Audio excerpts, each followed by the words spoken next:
Hello, welcome back to the channel.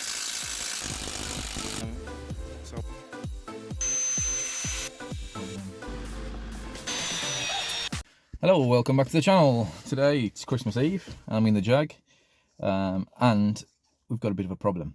I noticed that the J gate has stopped working. Or I don't know if it's ever worked because I never really used it. I tried to use it the other day and tried to use kickdown, and we got nothing. It wasn't. The gearbox is smooth and it works really nice. And it does accelerate away, but it doesn't drop down a gear when you put your foot to the floor and you've got the click of the little kick down button under the accelerator. So the light wasn't working in my my gear shifter either. So this is what I've done so far. So bad news, before I've even set off, we've got the misfire. You can see it sort of bouncing, leveling itself out, bouncing again, the revs drop down.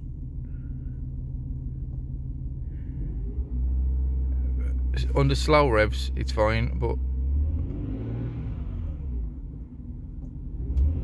you can hear and feel it.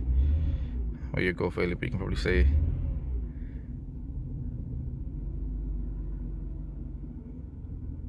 It's quite bad. It's trying to level itself out, but I don't know what it could be. I don't know.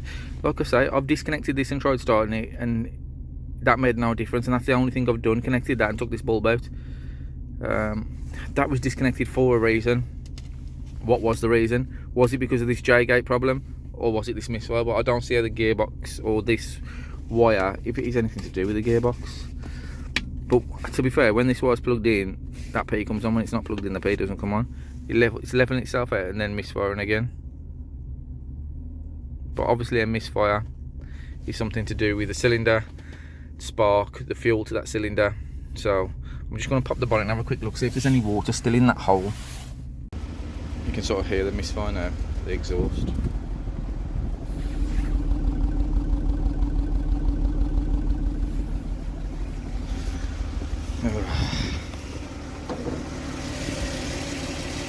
You can see the engine. This engine runs super smooth normally. You can see it was out in the rain. That is not head gasket failure. It was tipping down and I left the bonnet up while I was working on it like an idiot. And that there is oil mixed with water from the rain. And I think it rained and filled this. You can see it's that cylinder because we've got no change in engine. We've got good spark, look. At the end of there, that is quite wet in there. Oh, there we go. Did you see that change then? But it goes back to normal. It tried to gather a spark then, but it just can't hack it, I don't think. I can see water down in the hole. But look, we've got a spark just coming off the side of the spark plug there, off the lead. Yeah, it's quite wet down there, look. So I think we need to get that out, that spark plug out, and get rid of that water. Yeah, okay. That is quite bad in there as well, look. I think we need some electrical cleaner as well.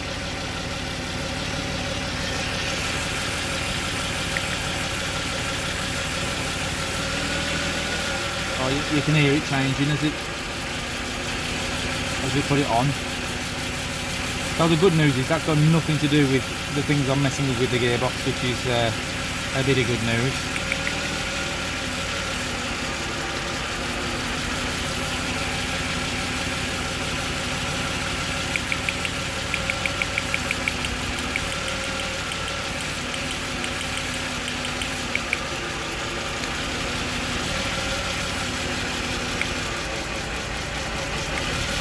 You can hear when I take the other ones off, the engine now changes, look. Take that one off, it's the same. And then it tries to fix itself. But it can't.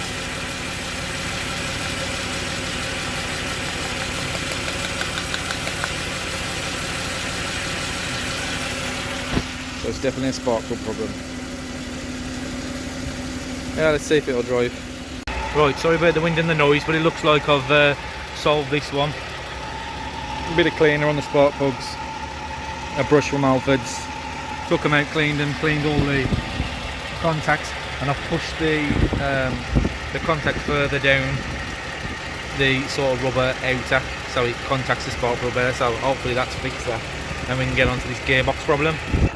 Right, so the bulb from Alfred's, the 284W23W does fit. It's not green, but it has got a green thing on there, so hopefully it'll still work.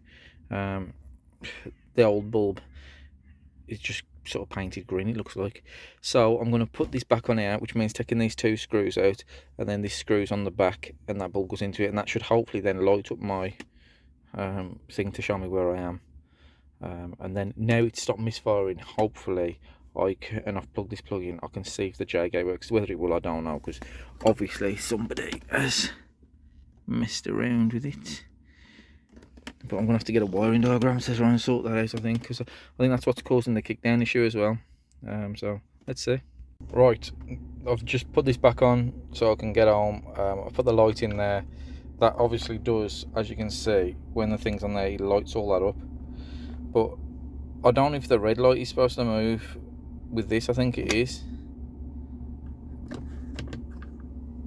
which it doesn't.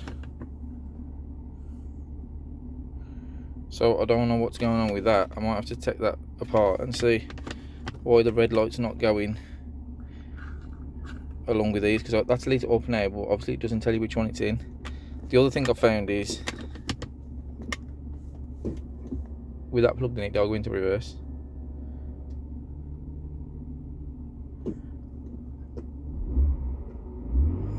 As we can see, it just sits. I think if we unplug this, I don't know if we can do one. Reverse. Yeah, we got reverse now. So that's super weird. And the P goes off there, so I'm gonna have to look into this. Obviously this was here in the car when I bought it and I didn't realise.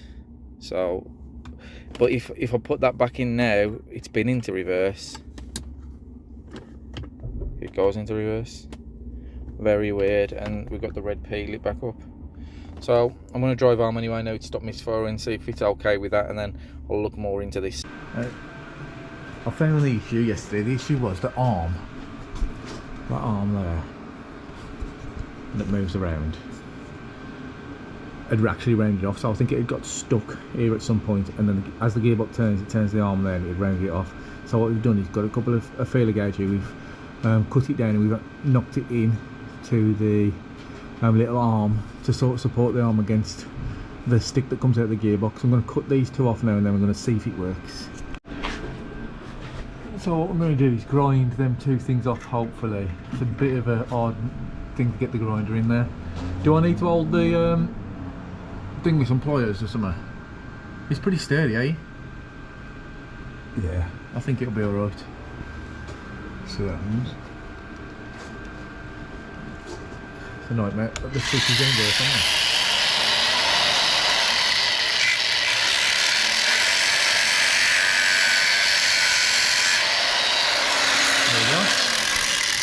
So then we're off now, so you can see what we've done there. Shoved them in there, look, can we see? It's difficult with these lights. Yeah, there they are, look, so you've got two pieces in there to make it square again. So now we're going to have to move the gear linkage and see where we are. So you want to move the gear stick there, just see what it goes into. I'll make sure this moves.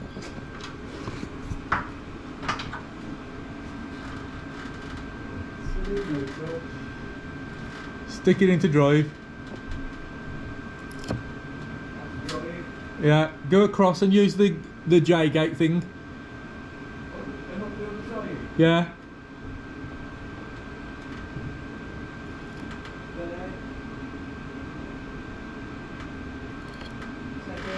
Yeah. Is it lighting up right? Yeah. Oh, good.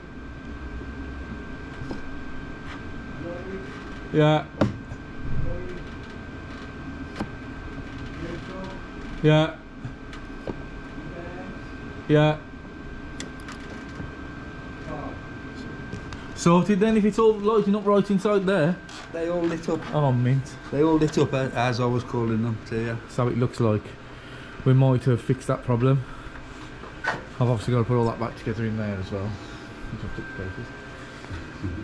What we've got to do now is try and get this case on there. Do you think we need to clean that out, Abby? So it does stick against all that sort of stuff. Yeah. So we'll get a wire brush in there and Pointless, isn't it? yeah, clean that out to some degree. So there, we'll clean it. Yeah, we're gonna have to put some sealant around if it goes on all right. Unfortunately, we've snapped off. I've snapped the screws off this. The edge just come clean off it, so there's only 2 screws soldered on. So we're gonna have to put some sealant around it. See if we can hold it on and make it a bit watertight with a bit of sealant. But yeah, there's the feeler gauges that we used. So that should hopefully sort the gearbox issue out. We will know for certain when we put it in reverse and see if it goes into reverse, because all of the gears worked when that was plugged in, but it wouldn't go into reverse. But obviously that wasn't moving, it wasn't moving round, so it wouldn't go into reverse. But we'll put this cover on and then we'll get it down and see if we fix the problem. So now we're going to lower the car down and we're going to start it, if it will start, because it's been on and off and on and off. So I'm going to start it if it will, and we're going to go through the gears with it, with the wheels off the floor, it on the lift, just to see if it's working like it should. So down it comes.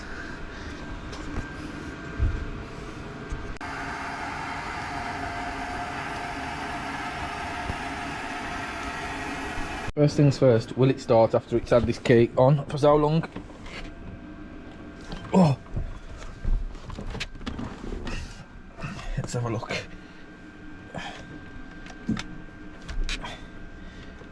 Button. No, battery's flat.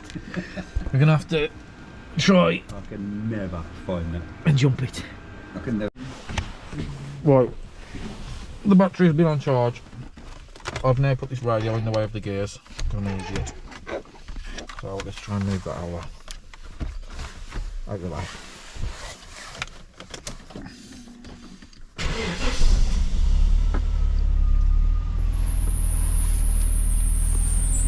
Well, park's on. So, reverse. And it don't bang into reverse. Is it going backwards or forwards? It's backwards, it's clunky now. It's probably the universal joints because it's up in the air. And then neutral. And then drive. Over here. Third. Yeah. Second. Yeah. So, looks like, oh hang on. Oh, there we go. It was lighting up second, but it is now. It looks like that's all working. Third. Yep. Yeah. Drive. Yeah. Back to park. Yeah. That's all good then. So all we need to do now is actually take it out and make sure that the gears change while I'm driving, you know what I mean? The revs change. Do you reckon I can test that here? Or reckon it'll change gear? If you get it up fast enough, you know. Yeah. Just have a quick go.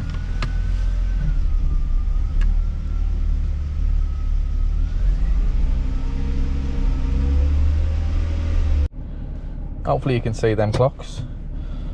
So we're just going to show you that it does now change gear like it's supposed to. Oh, can't come in, great.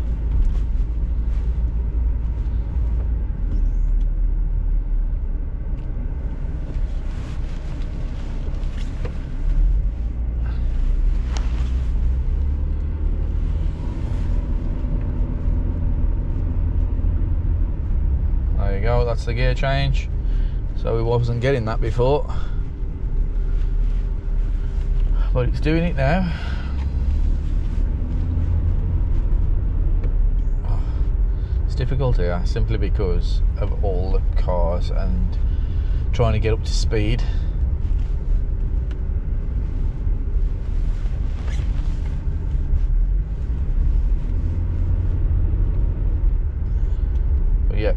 It does change gear now through all of them. It doesn't clunk into reverse anymore like it used to. So super happy with it now. Maybe I'll keep it.